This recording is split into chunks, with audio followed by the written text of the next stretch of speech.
안녕하세요 여러분, 하늘버스입니다. 오늘 이슈 퍼즐 맞추기는 대출 금리 급상승, 정부 대책은입니다. 금리 인상이 시작되면서 자연스럽게 금융권 대출 또한 금리가 오르는 추세로 방향이 잡혀져 있어요. 여기에서 정부의 대책 그리고 속내는 무엇인지 하나씩 또 찾아보겠습니다. 일단 전 세계 10위권에 근접한 우리나라 경제이기 때문에 경제 정책은 큰 흐름에서 움직일 수밖에 없어요. 북한처럼 폐쇄적이거나 규모가 매우 작은 그런 경제 규모 국가면 정권의 입맛에 맞춰서 오르락내리락 아주 정부 입장의 정책이 뒤바뀔 수도 있고 가볍게 움직일 수도 있는데 우리나라는 그럴 수가 없습니다.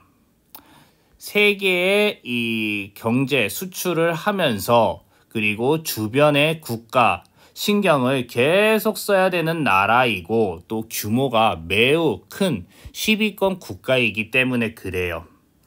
금리가 이제 다시 상승, 정확하게 말씀드리자면 정상화로 돌아오고 있는 구조예요.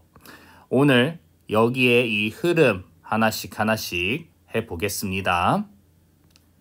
금리가 정상으로 돌아가고 있어요.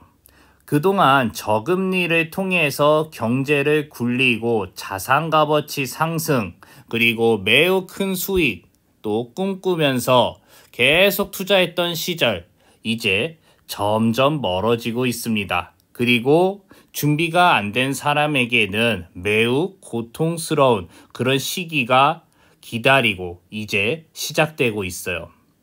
금리 우리가 왜 내렸습니까?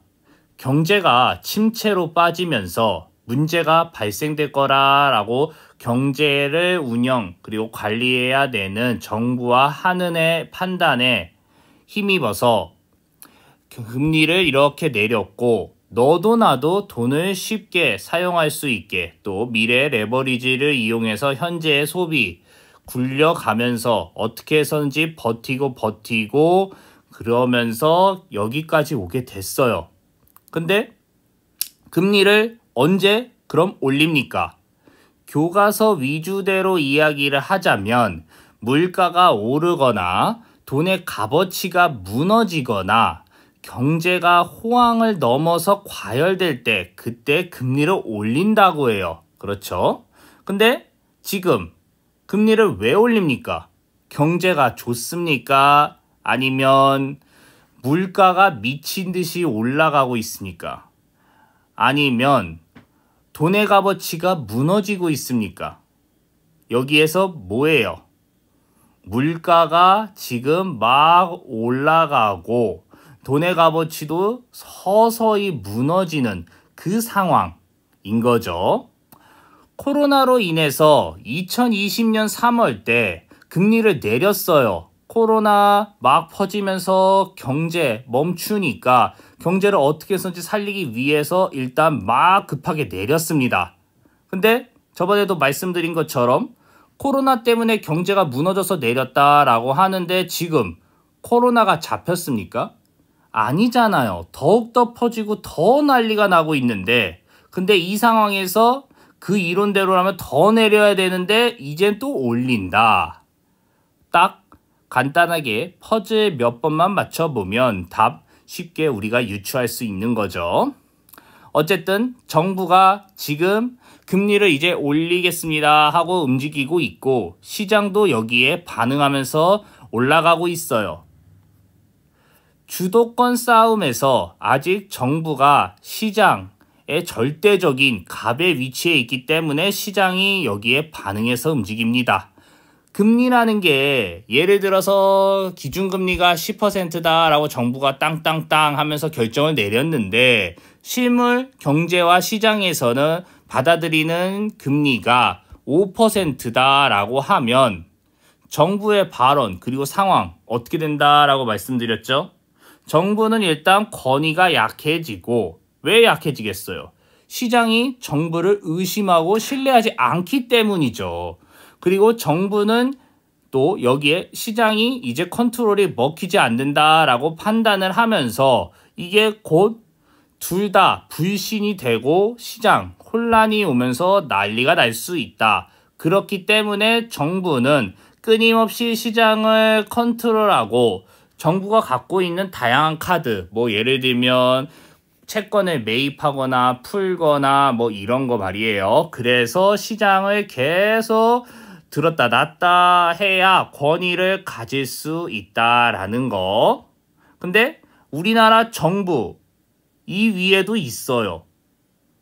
바로 엄청난 권위를 갖고 있는 미국입니다. 미국은 초강대국으로 절대지위를 유지하고 그들이 원하는 목표 달성을 하기 위해서 세계 질서를 이리저리 뒤바꾸고 있어요. 그런 미국이 지금 기준금리를 올리려고 하고 있습니다. 우리나라를 컨트롤할 수 있는 그 나라가 말이에요. 미 연준은 일단 시그널을 시장에 던지고 있습니다. 계속.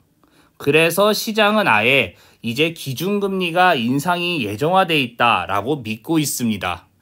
미국이 그럼 왜 기준금리를 지금 올리려 하고 있냐? 이거는 저번에 말씀을 드렸기 때문에 간단하게 미 연준과 미국 정부가 그동안 돈을 열심히 양적 완화나 저금리를 통해서 막 풀었는데 그걸 부작용을 최소화할 수 있었던 이유는 미국의 물가, 중국의 저렴한 메이드 인 차이나 그 물건들이 열심히 상쇄시켜줬고 미 국내의 서비스업의 생활물가는 미국에 열심히 이민 오고 중남미에서 열심히 넘어오는 저렴한 외국인 노동자들이 상쇄시켜줬다. 그리고 미국이 찍었던 달러는 전 세계가 기축통화 달러를 지키기 위해서 다 각자 나눠서 부담을 했기 때문에 이 부작용을 최소화시킬 수 있었는데 이 사이클이 지금 코로나19로 인해서 깨졌다.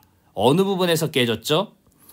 서비스업 생활물가를 저렴한 노동자들이 지켜주고 있었는데 이게 코로나19로 인해서 서비스업이 아예 망가지고 저렴한 노동자 그분들이 일을 안 하고 일을 안 해도 정부에서 돈을 주니까 생활이 유지되니까 당연히 이게 사이클이 다 엉켰고 여기 물가가 오를 수밖에 없어요. 너도 나도 안 한다니까 당연히 임금이 높아지죠. 그러니 여기에서 생활물가 연동돼서 이 인플레이션이 발생되려고 하니까 미국이 어쩔 수 없이 금리 인상을 한다라는 거 간략하게 말씀을 드렸어요. 참고로 코로나19가 바로 없어지면 이 상황이 여기까지 오지 않았을 텐데 그러지 않기 때문에 우리나라는 반응을 할 수밖에 없습니다. 살아남기 위해서 말이에요.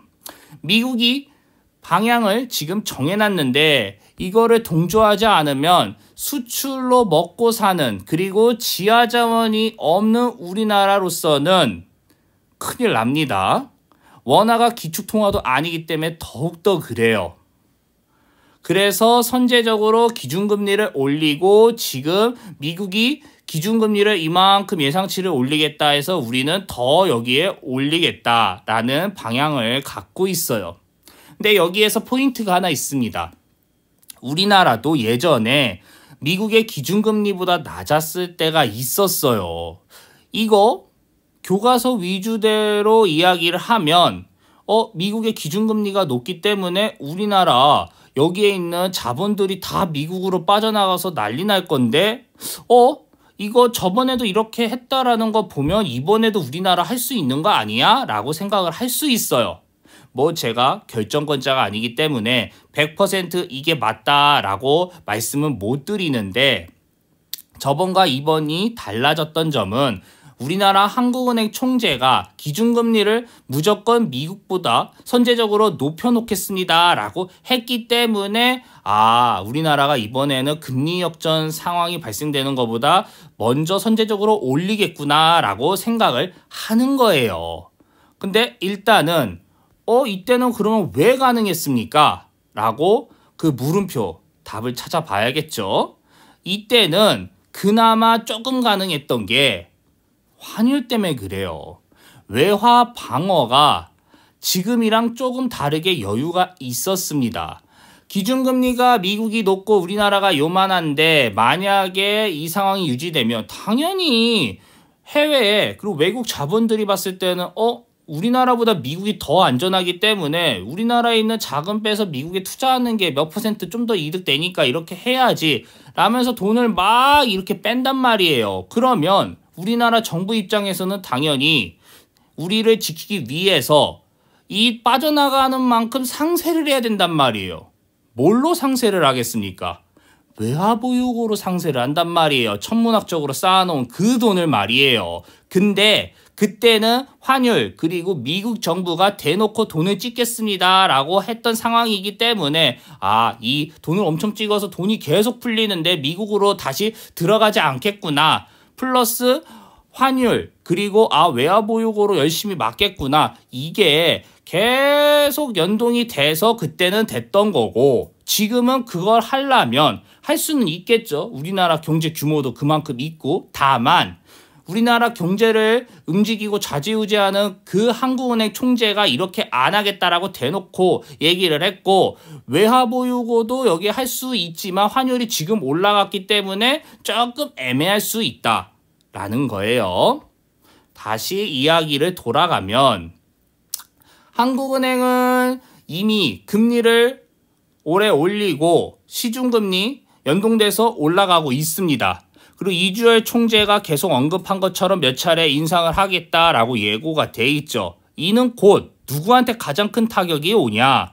코로나로 인해서 경제 타격을 보고 어쩔 수 없이 대출로 연맹하면서 버티는 사람들, 자영업자들, 특히 대부분이 그렇죠. 물론 플러스 그냥 일반 직장인들도 더 그래요. 왜냐하면 코로나 때문에 실업하고 결국 대출로 어떻게 살고 있는 상황인 사람들도 있으니까 말이에요. 이 사람들과 부동산을 내 소득 대비 엄청나게 대출을 받아서 영끌이라고 하죠. 수익을 꿈꾸는 사람들에게는 이 금리 인상 시기가 엄청난 타격으로 돌아올 수밖에 없습니다. 여기에 오늘은 부동산 이야기를 제외하고 자영업자 이야기만 할게요. 정부는 일단 자영업자들에게 대출을 더 연장해주지 않겠다라고 이야기는 했어요. 계속 그동안 코로나가 지속되면서 처음에 코로나 때문에 너네들 힘드니까 내가 대출해줄게. 이게 그 다음에 이제 없어. 더 대출 안 되니까 너네들 갚아야 돼 라고 하면 모르겠는데 대출을 해줬는데 연맹에서 살아가는 입장에서는 갚을 능력이 하나도 없으니까 그냥 자동 만기 또 연장 이렇게 계속 대출을 연장 해주니까 지금 금융권에서 정부야 이거 계속 이렇게 해줬다가는 도덕적인 문제와 대출 부실화가 발생될 수 있기 때문에 이거 이제 그만해야 돼 라고 이야기가 나오고 언론에서도 불을 지피니까 정부가 이제 이거 더 연장 안 해줄 테니까 자영업자분들 이제 대출 갚으셔야 됩니다 라는 상황이에요 지금. 근데 코로나 끝나지도 않았고 돈을 자영업자들이 엄청나게 쌓아놓고 장사하는 그런 극소수 빼고 말이에요. 대부분은 그게 안 되는데 정부가 이자만 내도 돼 라고 했다가 이제 만기는 너 이제 원금도 같이 갚아야 돼 라고 하면 자영업자들 중에 몇 프로가 정부의 방침을 따라갈 수 있겠습니까? 엄청 힘들 텐데 말이에요. 그쵸? 그러니 정부가 이거 이렇게 하면 일단 난리가 날 수 있으니까 우리 정부 때는 이거 미루고 답을 차기 정부가 알아서 결정하게 냅두자라고 지금 선택을 어느 정도 하고 있어요. 근데 또 보면 차기 정부 누가 어떻게 이끌지는 모르겠는데 대규모 예산 편성은 기정사실화가 될 수밖에 없습니다. 당연히 전 정부가 이렇게 해가지고 이거 차기 정부로 밀어놨는데 차기 정부에서는 전 정부가 했기 때문에 대출 만기 이제 더 연장 안 되고 갚아야 됩니다 라고 하면 그 많은 사람들 다 거리로 나갈 텐데 거기에 또 지방선거도 조만간 있는데 자영업자들 살리고 지방선거에 표를 얻기 위해서는 지난 정부에서 밀어붙였던 그거 어떻게 해서든지 정부가 또 끌고 갈 겁니다. 아니면 다른 거를 지원해서 이걸 또 상쇄시킬 수 있는 방안을 꺼내오던가 말이에요. 금융권은 이제 대출 금리 계속 기준금리와 맞춰서 상승을 할 겁니다. 근데 이게 누구에게는 뭐 상승폭이 엄청나게 올라간다라고 느끼실 수 있는데 요거 잘 보면 적당하게 올라가는 거예요.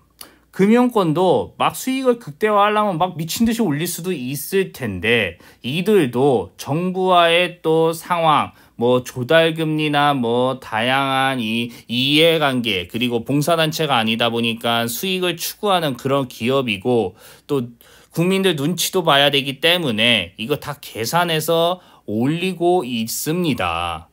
근데 이게 지금 포인트는 상황이 또 코로나19 때문에 불안하고 신규로 또 계속 수익을 가지고 올 수 있는 대출을 또 만들어내야 계속 상승하면서 잘 나갈 수 있을 텐데 이 신규로 대출 규모 만드는 게 정부한테 차단이 일단 됐기 때문에 부실화를 최대한 뒤로 가면서 어쨌든 이자 수익, 인건비 줄이고요. 지점도 요새 많이 폐쇄하고 있죠.